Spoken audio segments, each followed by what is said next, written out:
আসসালামু আলাইকুম রহমতুল্লাহি ওয়া বারাকাতু। আজকে আজব একটা ভিডিও দেখবো। আজকে দেখবো পাদের ডান্স। আসলে অবাক হওয়ার মতো কথা যে পাদের ডান্স। চলুন বকবাগানি বাদ ভিডিও শুরু করা যাক।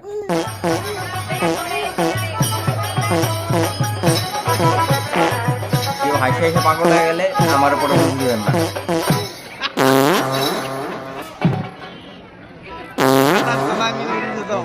পুরো গন্ধ ছড়াই গেছে।